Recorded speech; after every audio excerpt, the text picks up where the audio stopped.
Welcome.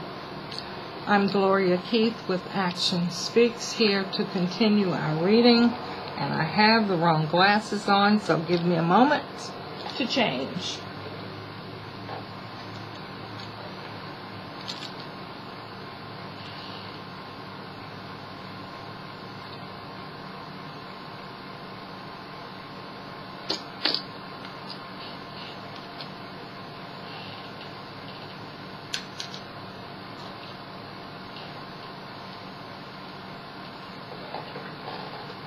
Oh, I'm back.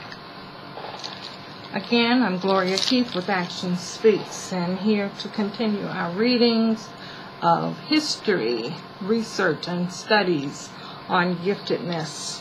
And speaking of giftedness, on yesterday we found an update on the gifted and talented, the big chance and gifted and talented testing, and it is by Sophia Hollander. It says a new test for admission in New York City's gifted and talented program will account for the bulk of a student's score, pending a test regime that a growing number of children had appeared to master. In a broader overhaul than previously announced, the Nailiri nonverbal ability test, that Nailiri is spelled N-A-G-L-I-E-R-I, and you may have a different pronunciation of the word. Nonverbal ability test, also known as the NNAT, will count for 2/3 of a student's score, said city officials who signed a 3-year, $5.5 million contract with the testing company Pearson earlier this year. The Otis Lennon School Ability Test, or the OLSAT, which increasing numbers of children had prepared for intensely, will drop to 1/3 of the total from 75%. Janet Roberts, the director of education at Aristotle Circle, tutors a 3-year-old in pattern completion questions for the gifted and talented exam. City officials hailed the new test as a vast improvement.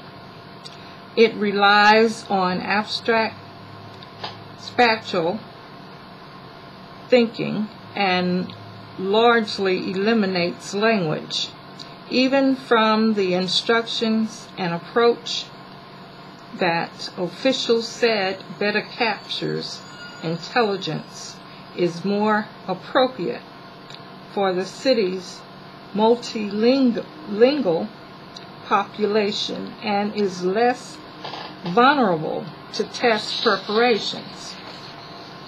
As a result, they expressed the hope that it would improve the diversity of students that are recognized as gifted and talented, said Adina Lapatine, the Deputy Chief Academic Officer for the city's Department of Education.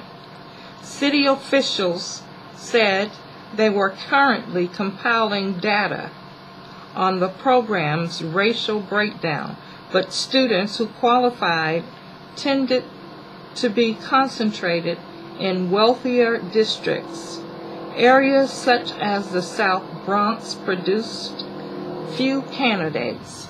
Some experts have raised doubts about the NNAT's ability to create a racially balanced class. Several studies show that the test produces significant scoring gaps between wealthier white and Asian children and their poor minority counterparts. The NNAT is advertised as the gold standard ticket that will solve all your problems. Thus far, efforts to create more parity in the system have been met with skepticism from some quarters and produce little evidence of success. The Bracken School Readiness Assessment, the test being replaced by NNAT, had trouble producing diverse classrooms in the gifted program. Even the test author agreed it was a poor choice. "It's not ideal," said Bruce Bracken. "Nothing that his test was designed to identify children who needed help. The test was acceptable to tutoring because its concepts were intended to be taught," he said, adding that he wished the city used the test to help ensure that every student entered kindergarten with a mastery of basic concepts. Some educators said that as long as the standardized tests remain the sole criteria for admissions, little would change. "They can keep switching tests from now until doomsday, and it's not going to make a difference," said James Borland, a professor at Teachers College at Columbia University. "The rationale behind the process is fatally flawed." Others said that even if they remain or maintain testing, the city could still address other barriers for disadvantaged children. Currently, parents must sign up their children to take the test, screening out those whose families are less engaged or savvy. "This is willful neglect," said Michael Hosman, a research consultant at the Scott Foundation for Public Education, who recently wrote a study called A Rotten Apple: Education Redlining in New York City. This is a problem that could be solved any afternoon. Chancellor Dennis Walcott wants to solve it. City officials said they had considered the possibility of extending the test to all children, but found that it would be a big investment of time and money. Ms. Lapatine said, including cutting into classroom instructions.